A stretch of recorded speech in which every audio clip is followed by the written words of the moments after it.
عليكم ورحمة الله وبركاته. إن شاء الله النهاردة معاكم في وصفة جديدة هنقدم فيها الكسكسي بطريقة مختلفة.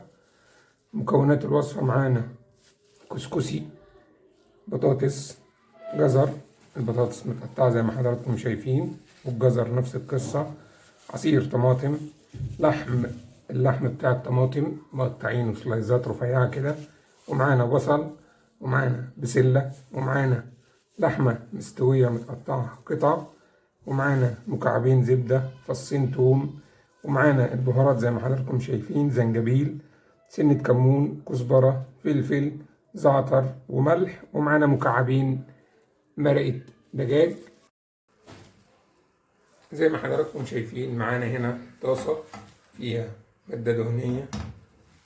هنبدأ، طبعا الطاسة سخنت معانا جدا، هنبدأ ننزل في الطاسة معانا وهي سخنة جدا. زي ما حضراتكم شايفين المادة الدهنية اللي فيها سخنت. هنبدأ ننزل بالبطاطس والجزر مع بعض ونبدأ نقلبهم. هنعمل لهم سنين شخصية، هنبدأ نقلب فيهم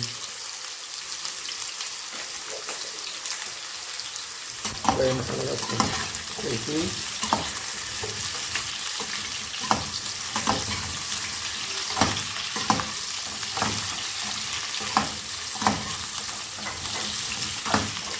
على ما البطاطس والجزر بتوعنا يبقى ليهم شخصية، ونشوف نكمل وصفتنا ازاي. هنا زي ما حضراتكم شايفين البطاطس والجزر بتاعنا بدأ ياخدوا شخصية ولونهم يتغير. هنبدأ نرفعهم من الطاسة زي ما حضراتكم شايفين.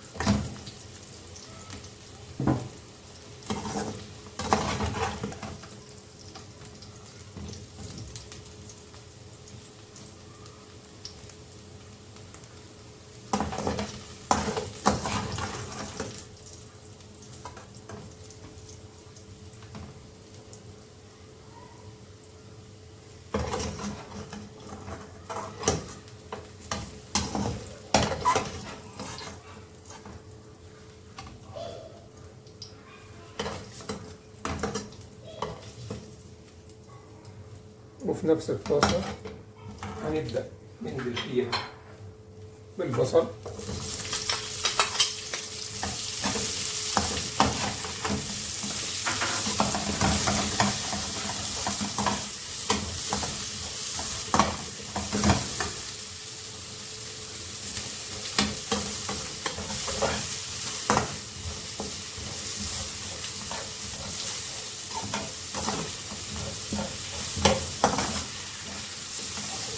البصل بتاعنا يبدأ يكبر.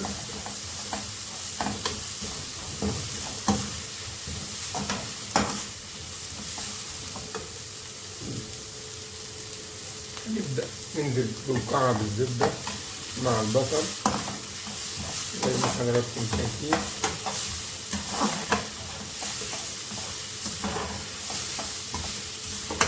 المكعب التاني هنسيبه نسخن بيه الكسكسي بتاعنا.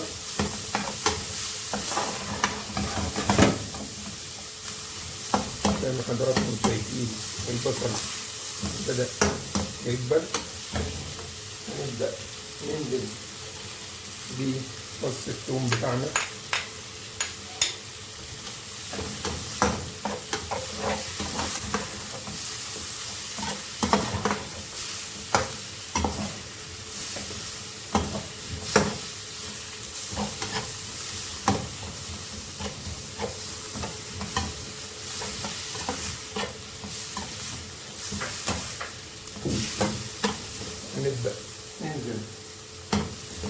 بالبسلة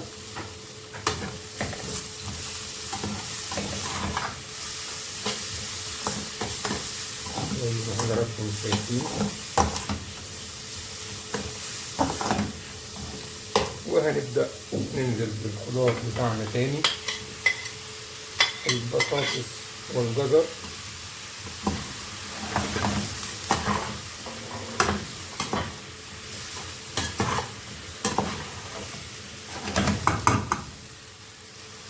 هنبدأ ننزل عليه بعصير الطماطم،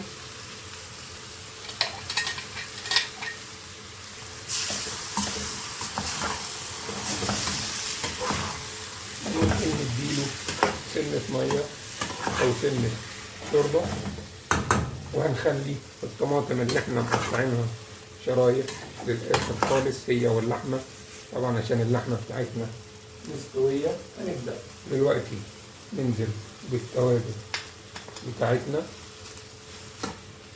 وهنديها شوية مية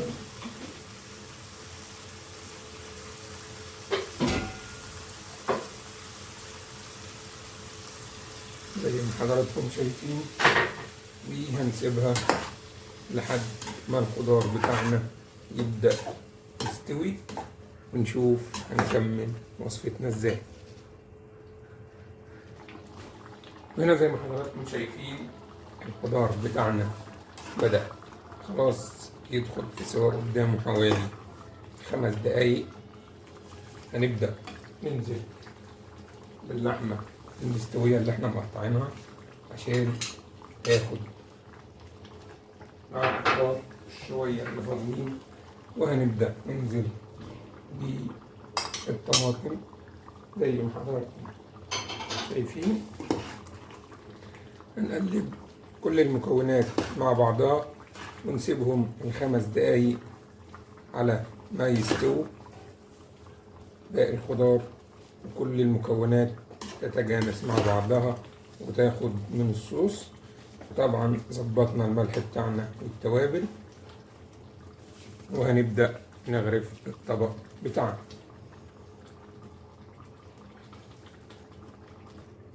هنا زي ما حضراتكم شايفين حطينا مكعب الزبدة التاني مع سنة زيت خفيفة، وهنبدأ نسخن فيها الكسكسي على ما الخضار بتاعنا يكمل سواء.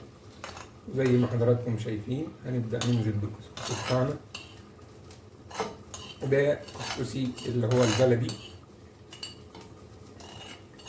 مش اللي موجود في السوبر ماركت. اللي لو موجود في السوبر ماركت طبعا هنديله شوربة ونسيبه شوية على النار يستوي، لكن ده هو كده كده اوريدي مستوي جاهز.